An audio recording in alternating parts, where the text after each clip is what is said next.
one thing before I start, and that is, if anybody needs to hear, "Well done, good and faithful servant," isn't it the deacon that just read us that reading?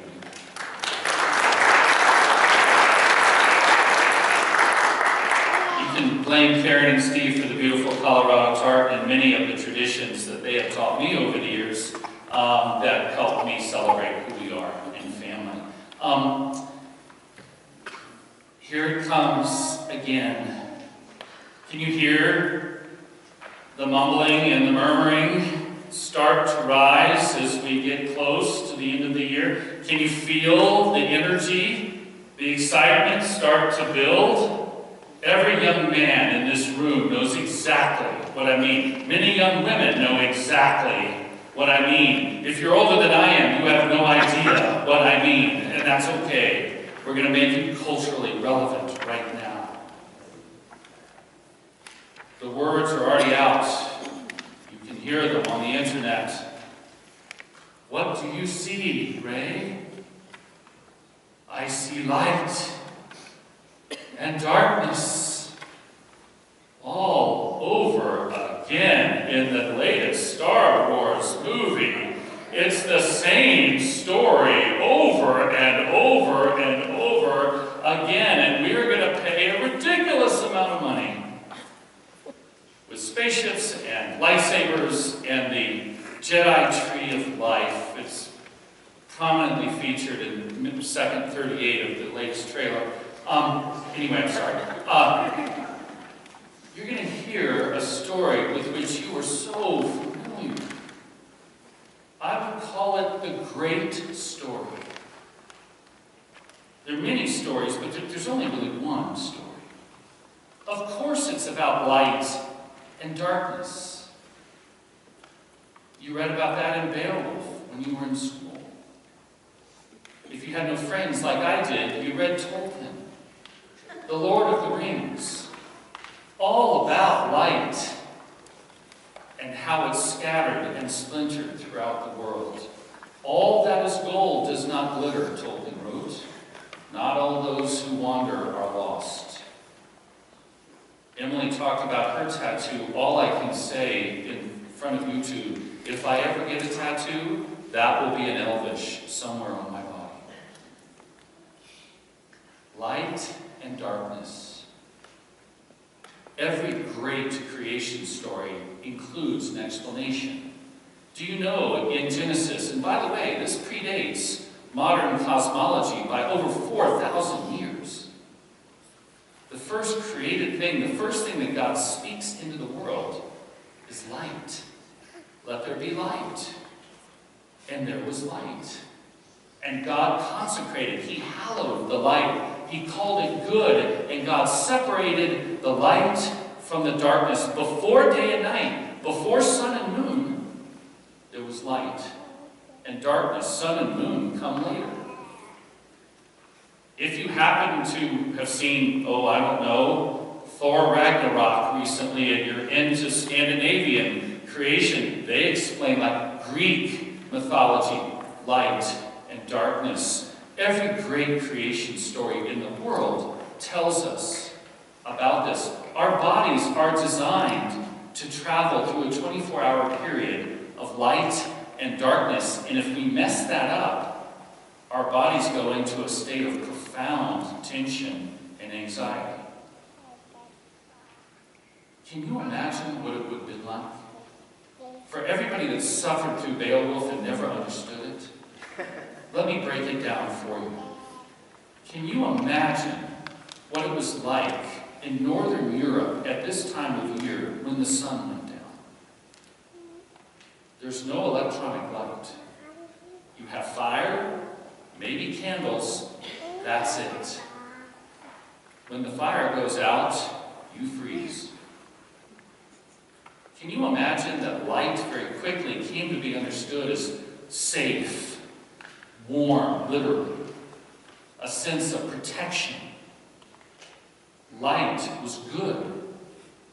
Darkness was scary. Still, every once in a while, I look under my bed. You never know what's underneath that bed, really. I think children's tales do it really well, which is why if you grow them up, you produce perfectly terrible horror movies. Darkness is scary. That's where Grendel comes from in Vail. The Dark Lord of Mordor is dark because there's an absence of light. Very quickly, human beings began to associate darkness with evil, scary things, spirits, all that stuff. It's probably no surprise then that when we come to our Jewish forebears, they began to see their faith and their experience of God in light and darkness. God speaks to Moses, Bible quiz, through what, please? A burning bush full of light. And it's not consumed. Light appears. The story of the Transfiguration. Look at the icon. Look at the icon. Do you see the light radiating from Jesus? This is God's divine light. God doesn't need a sun to produce light. He can do it just fine, thank you, on his own. The whole story of our church is about this explosion of divine light. Can you imagine how our Jewish forebears began to see what they call the end of days, or the end of the world? This is where you get kind of gloomy, a little creepy prophecies like Zephaniah today. You really want the Lord to come back and get everything right? Zephaniah is asking his friends, his entitled, very comfortable friends, you think God's going to make everything right and you get everything and all those people against you get theirs. Zephaniah says, do you really want God to show up? Do you really want God to judge everyone according to their deeds? Zephaniah asks. That may not go exactly the way that we're thinking. As a matter of fact, Zephaniah says the day of the Lord, the end of days, now popularly, thank James Cameron, Terminator, Judgment Day. It may not go the way you think. This day came to be associated with darkness. As we move towards the end of the Christian year next Sunday, we start to get these kinds of readings. I apologize. You said the word of the Lord, and you said thanks be to God, right? Are you sure? And it gets a little scary. Actually, the older I get, the more empathetic I am to this great story of light and darkness. I'm going to go see Star Wars. That's not a big question. I'm going to pay to hear that old story over and over again. But the older I get, I actually start to wonder, has anybody else woken up in the night? Some of us are geared for light and day. Some of us are really good at night. Has anybody else woken up recently and said, I wonder if we make it to morning? I wonder if there's something flying through the sky right now that's going to change my world. I wonder if someone's going to do something that I can't control that changes us forever. I just wonder. Maybe I'm just preaching to myself. It kind of feels like the kind of time that Zephaniah was discussing. And so I come to you with this reflection of light and darkness. It's interesting, as the days grow longer, we start to reflect on these things. So what to do? How do we live? How do I live? How do we conduct ourselves in days like this? I ask that question all the time. I look to the scriptures today and I find some really good answers. What's Zephaniah's first sentence before he gets into the day of gloom and darkness and clouds? And, what's the first thing he tells us to do in the reading today? You can look, it's fine. Loud, please, Karen. Be silent before the Lord. We are not designed, the 24-hour news cycle is less than a decade old, maybe 12 or 13 years. We are not designed for breaking news every 5 minutes because it ends up breaking us. We are designed to be awake. We are designed to go to sleep. I would love to take a survey about sleep in the valley. Because I believe one of the number one largest challenges in our screen-filled 24-hour day is how much time are we on the screen and how much time do we actually stop and sleep? The Church Fathers called sleep God's divine gift. It's hard to receive sometimes. Be silent before the Lord. When do you stop? I mean, no screwing around. Stop.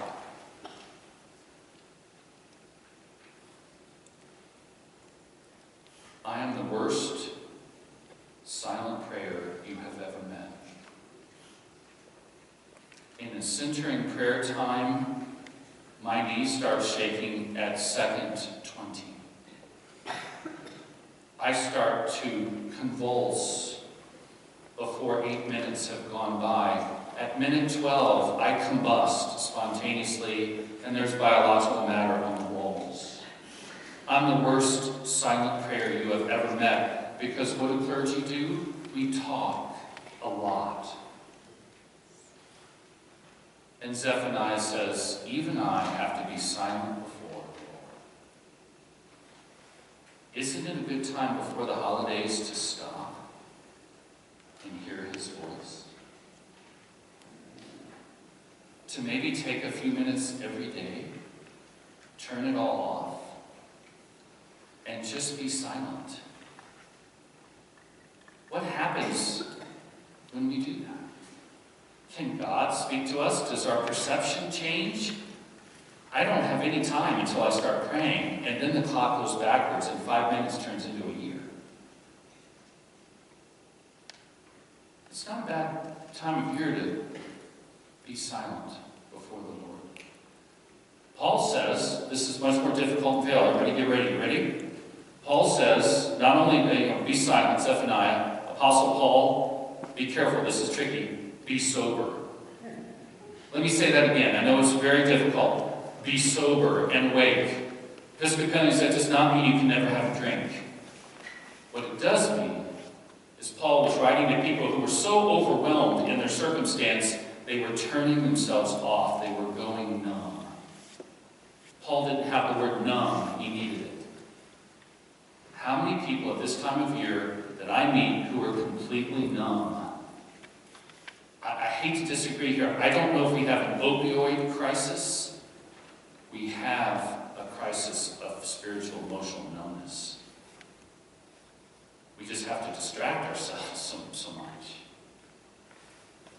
Paul said, don't just drink every night and turn yourself off. How many people are going to go to a party in the next month and listen to someone talking to you and be absolutely bored out of your mind? Their mouth is moving and you just want them to stop. I am terrible at parties. I'm just warning you in advance. I don't do small talk really well. When that starts, I tend to say things like, that's really interesting. How's your soul? Do you really love your wife, or are you lying? I mean, these are kind of the chit-chat conversations that I love to have at parties. Are you spiritually dead? You sound kind of spiritually dead. I mean, this is a great way to, A, never be invited back, but it's a great way to engage people, look them in the eye, and say, are you even here? I don't do numb. Paul says, be awake. Be alert. Don't turn off this time of year. Please don't. Many people do. It's hard. It's hurtful for so many of us. Be awake. Paul says further, encourage each other. You elevate me. That's why I come here. I love to be with you. We need encouragement in this church. Please don't snark. We've got zero time for that. Please don't gossip about us or me or you, and please don't put up with it when anybody's doing it about someone you're sitting next to. No way. No one gets a free shot. Not unless I'm.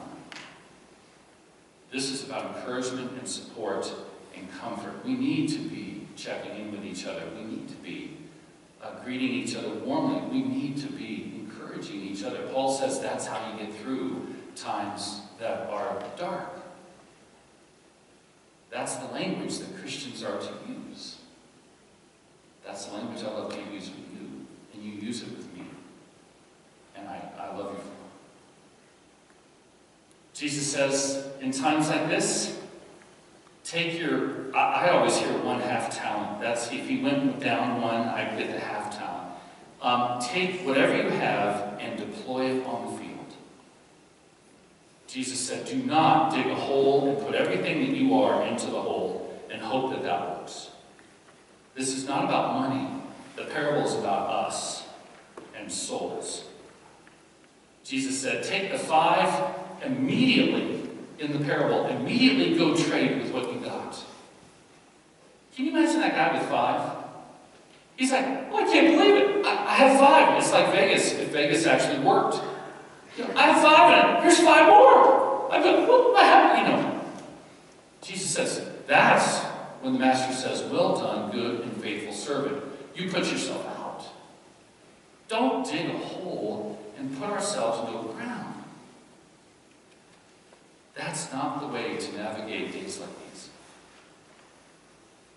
I have people tell me all the time, I'll see you in February. What that means is, I'm shutting down. I'll wake back up in the new year. How much will we miss? No holes, no ground. 5 becomes 10, 2 becomes 4, 1 becomes 2, and 1/2 becomes whatever God can work with. Last thing. I really do believe, as I was teaching the children, that times like these, we need to hold on to the things that tell us who we are. I worship with you because I learn who I am every week with you. As a husband, as a father, as a friend, as a pastor, a colleague. We got to hold on to the things that tell us who we are. The kilt I'm wearing tells me who I am. Starbucks this morning in Edwards at 6:05, a woman stopped me this morning and asked me in the Starbucks line, does that tell you who you are? She actually said that this morning. And I said, no, it doesn't tell me. This is who I am. This is who I am.